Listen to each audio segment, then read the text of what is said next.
Hello दोस्तों, आप please wait करिए। बहुत मज़ा आएगा दोस्तों, क्योंकि 3-4 दिनों के बाद वीडियो डालेंगे दोस्तों, और वो भी मेरे को टाइम नहीं मिल पा रहा था दोस्तों। और मेरे पीछे देख सकते हो दोस्तों, ट्रैक्टर पड़ा है। फ़िलहाल मैं आया हूँ तालाब के पास, और यहाँ पे थोड़ा एक्सपेरिमेंट करते हैं दोस्तों, एक अलग प्रकार का। क्योंकि 2-3-4 दिन हो गए थे तो वीडियो नहीं डाला, तो आज एक यूनिक वीडियो डालने की कोशिश कर रहा हूँ दोस्तों। क्योंकि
तो दोस्तों, आप देख चुके होंगे, आज का वीडियो अपन इधर ही समाप्त करते हैं। आज का वीडियो दोस्तों इतना ही रहेगा, क्योंकि दोस्तों बस बहुत 3-4 दिनों से वीडियो नहीं डाला, कि इसकी वजह से बस थोड़ी देर लाया था ट्रैक्टर घुमाने के लिए तालाब में। और आप लोगों ने देखा होगा कि तालाब में भी अपन ने राउंड मारा, तो उसके बाद वहाँ पे भी अपन ने इन्हें ट्रैक्टर घुमाया दोस्तों, ज़बरदस्त के तरह से। दोस्तों इधर का टायर देख सकते हो, ये एकदम खतरनाक दोस्तों, और पूरे ट्रैक्टर पे कीचड़ हो चुकी है दोस्तों, आप देख सकते हो। ये अभी मेरे को धोना पड़ेगा, इसलिए मैं बाल्टी लेके आया था दोस्तों।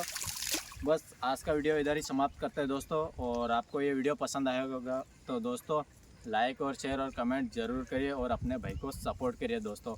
ओके, मिलते हैं अपन नेक्स्ट वीडियो में दोस्तों।